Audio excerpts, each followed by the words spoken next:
Thank you for stopping by to listen to my dad, Larry Witcher, otherwise known as the Professor of Useless Knowledge. I hope you enjoy it. All I got was Joel's recording. Yeah, well, it's hard for us to answer for what's going on here today. It's unusual. It's unusual. But anyway, good morning to you. Good morning to you and to all the listeners. Yeah. I guess my first summer job that really amounted to something, I was setting up at the county. Abbott Dials Cafe. You know, the soda bar, soda grill. Okay, yeah, down the corner. Next to the bank. Yeah. And I was sitting there watching them, and they got all behind. Everybody was coming in, and they were sitting on the counter, so run out of dishes, everything. So I just got up. My mama worked up there. Okay. And I'd go hang around after school. Yeah. And I just got back there and washed up them dishes and started fixing lemon sours because I knew what to do. Yeah. I'd watched them do it. So Albert said, you know, you might ought to just come up here and hang around every evening after school. How about that? So that suited you, didn't it? Yeah, that suited me fine. Uh-huh. And so I started working up there after school and on Saturdays. Yeah. Along with about half the other folks in town. Yeah. Now, that was a popular place. It sure was. On Sunday afternoon, we'd open up where when the show come out, it would just load up. Yeah. That movie clothes.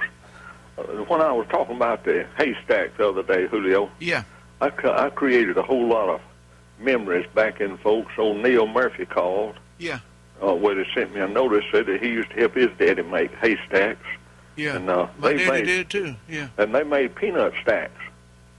When you pulled up your peanuts, they put a pole in the ground not tall as a haystack, and you put the peanuts next to the pole, and just keep stacking them out there and cover the top. And when they get dry, you want the peanuts, you just go up and pull your vine of peanuts out of the peanut stack. Yeah.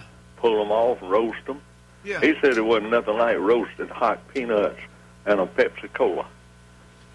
But, well, he's right too, and if you got plenty of salt on those roasted peanuts. Well, now these had no salt on them. These were fresh peanuts they pulled off. fresh peanuts. Yeah, okay. They done got dry. I see, out in the hot sun. Okay. Yeah, and left them there, and then.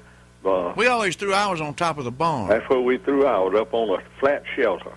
Yeah, we threw them up on top of the barn. Now Joe's laughing because he don't know what we're talking about, but we threw those peanuts up on top of the barn. And you'd leave them up there for, I don't know, Larry, probably several weeks. And they just cook. They just lay up there and cook. Well, and the vines would die, of course. And then you got the vines. Daddy'd say, y'all get up there and see if you can climb up there and get them peanuts down off the top of that barn. And then bring them down when they'd be dry, you know. Yeah, we had a flat shelter that we throwed ours on. Yeah. And pulled the peanuts off in and put them up and save them for the winter time. Yeah. But and then we made the tater hill.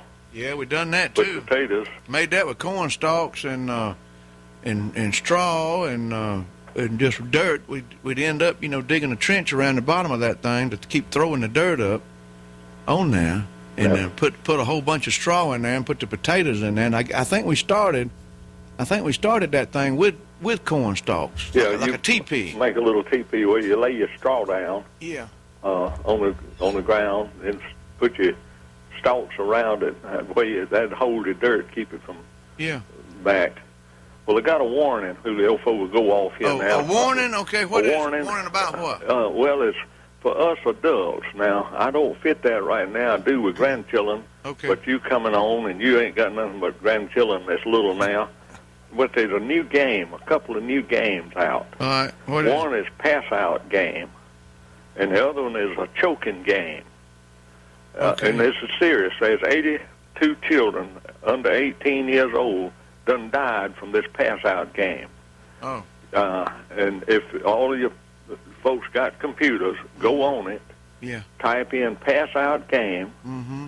And it'll pull it up, and you can see what it do. I did hear something about that a few months ago. Joe, didn't you hear something about that? Yeah, I had it in the news. Yeah. We had it in the news, sure did. Kind of squat down, lean down, and breathe in and out hard, hyperventilate for about 30 seconds. Oh. Then you stand up quick, and then from there somebody can push your chest or either you can get the rest of the air out of your lungs some way or another, and you pass out. Oh, that's terrible. Now, some of them don't wake up. Yeah. Many of them died from falling and hitting the head on something that they call them to die. Yeah. Then the choking game, you go up behind your buddy, you choke him till you cut off all his oxygen. Why would anybody? And then when it's chilling, Julio. Yeah. Why would anybody huff a can of paint spray sprayed in a tin can in a paper sack? I guess so. Airplane glue in a paper sack. We all done crazy things when we were little. But we didn't hardly have much time because from the school bus to the cotton field was a short trip. Yeah, I think that's what my daddy had in mind, because he had me cutting grass and digging post holes and working on the farm. There wasn't time to get into nothing. But without anything to do, just sitting around, somebody tries something, they'll tell somebody else, and then before you know it, we got a new game started. My grandkids think I'm teasing every day. They think I'm teasing when I say, "Is y'all getting about big enough to go to the garden and start working?" And they said, "Oh, no. What will we be doing, Papa?" I said, "You're going to be picking tomatoes, and you're going to be picking whatever else needs picking." And said, they think they're too little to go do that, but I think I'm going to go ahead and start now. Well, we were picking the stuff when I couldn't even hardly. I wanted to plow. Yeah. That's what I wanted to do. Yeah, me too. All boys wanted to plow. So me too. Couldn't even reach the handle, had to hold the crossbar. And what's terrible, Julio, when you're short, you're reaching up to hold the crossbar, makes it right even with your head. And when you hit a rock and your head hits the crossbar, you can...